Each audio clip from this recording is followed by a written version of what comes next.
السلام علیکم viewers, welcome back to my YouTube channel Arslan health tips. دوستو، آج کی اس ویڈیو کے اندر میں آپ کو بہت ہی زبردست علامات بتاؤں گا، ایسی نشانیاں جو حاملہ عورت کے اندر پائی جاتی ہیں تو یہ پکی بات ہے کہ ان کے ہاں اس دفعہ بیٹا پیدا ہوگا اور وہ پیارے سے بیٹے کی ماں بن جائیں گی۔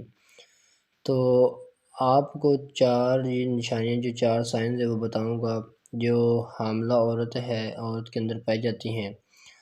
تو جب بھی ایک عورت حاملہ ہوتی ہے تو اس کی یہ جاننے کی بہت شدید خواہش ہوتی ہے کہ مجھے پتہ چلے کہ مجھے ہونے والا بچہ وہ بیٹا ہے یا بیٹی ہے۔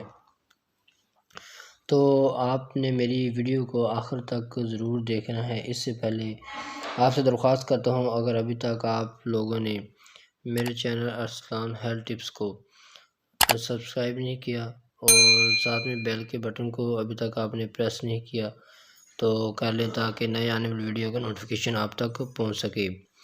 تو دوستو، بنا وقت ضائع کیے ہم ناظرین چلتے ہیں اپنی ویڈیو کی طرف۔ تو اس عورت کی بہت دلی خواہش ہوتی ہے کہ اس کو پتہ چلے کہ اس کے ہاں اس دفعہ ہونے والا بیٹا ہے یا بیٹی ہے۔ تو یہ آپ نے اپنے اندر 4 سائنز جو ہے وہ فائنڈ آؤٹ ضرور کرنے ہیں، تو اس سے آپ کو بہت ہی زیادہ تسلی ہو جائے گی۔ تو ہم چلتے ہیں نمبر 1، جو پہلا سائن ہے وہ ہے مارننگ سیکنس کا۔ اگر مارننگ سیکنس آپ کو ہلکی پھلکی رہتی ہے اور آپ کو وامٹنگ نہیں ہو رہی تو اس بات کی دلیل ہے کہ اس دفعہ آپ کو بیٹا ہوگا۔ اور نمبر 2 جو ہے وہ ہے آپ کے یورین کا کلر۔ تو اگر آپ کے یورین کا کلر جو رنگ ہے وہ پیلا ہے، زرد ہے اور آپ کو زیادہ مقدار میں آتا ہے تو وہ بھی اس بات کی دلیل پیش کرتا ہے کہ آپ کو اس دفعہ بیٹا پیدا ہوگا اور آپ ایک بیٹے کی ماں بن جائیں گی۔ تو نمبر 3 جو ہے وہ ہے آپ کی جلد کی نشانی ہے۔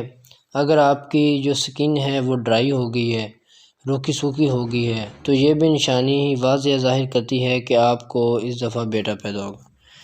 اور نمبر 4 جو ہے آخری جو اہم نشانی ہے وہ آپ کے سٹمک کے اوپر گوشت محسوس ہو رہا ہے۔ اگر آپ کو اپنے سٹمک کے اوپر جو ہے وہ گوشت محسوس ہوتا ہے تو آپ جان جائیں کہ آپ کو اس دفعہ بیٹا پیدا ہوگا۔ ناظرین، یہ جان لیں کہ یہ 4 نشانیاں حاملہ عورت کے اندر پائی جاتی ہیں تو ان کو اللہ پاک اولاد کی نعمت سے نوازے گا۔ اور ان بھائیوں کے لیے بھی دعا کرتے ہیں جو شادی شدہ جوڑے ابھی تک بے اولاد ہیں، اللہ پاک ان کو نیک صالح اولاد سے نوازے۔ اور آپ نے کمنٹ میں آمین ضرور لکھنا ہے۔ ہم کوئی جو ہے